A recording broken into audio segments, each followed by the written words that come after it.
going to value things the same exact way.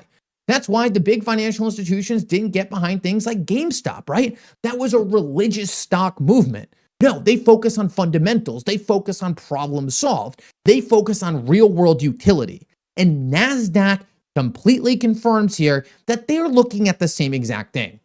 They are confirming the thesis that we have had that the networks that solve the most problems and bring the most utility are going to be where capital deployment happens. And guys, there is no asset, no network better positioned to solve those problems than the XRP ledger. I shared this infographic that I made a bit ago, and what it just shows is how Ripple's differentiated strategy is allowing people like NASDAQ to actually understand the utility of cryptocurrency. Ripple is creating the bridges. Their tentacles are wrapping around these traditional financial institutions and pulling them to the XRP ledger. This is how they understand that long-term value. This is how they understand that this is where the future of finance is going to be.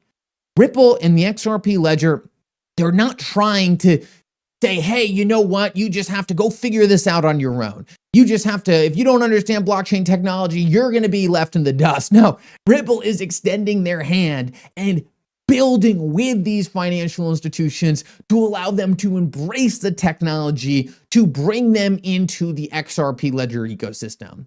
In my mind, that is the winning strategy. That is how you get mass adoption. It's not by claiming you're going to disintermediate, disrupt, and destroy these legacy institutions.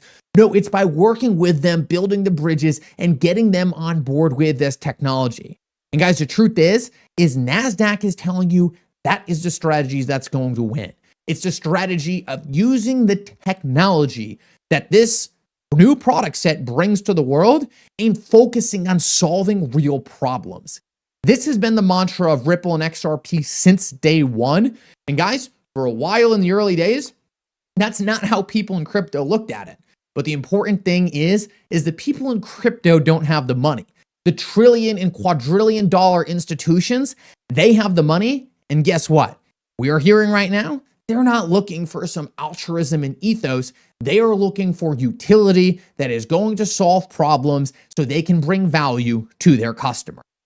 Now, guys, with that said, one of the more interesting concerns, right, that I talked about earlier in the video is, well, is cryptocurrency the technology that will be good enough? Stripe came out earlier today and said blockchains will need to scale to essentially 1 billion TPS in order to support AI agents in the near future. And now there's this huge question, right? The XRP ledger is only doing 1,500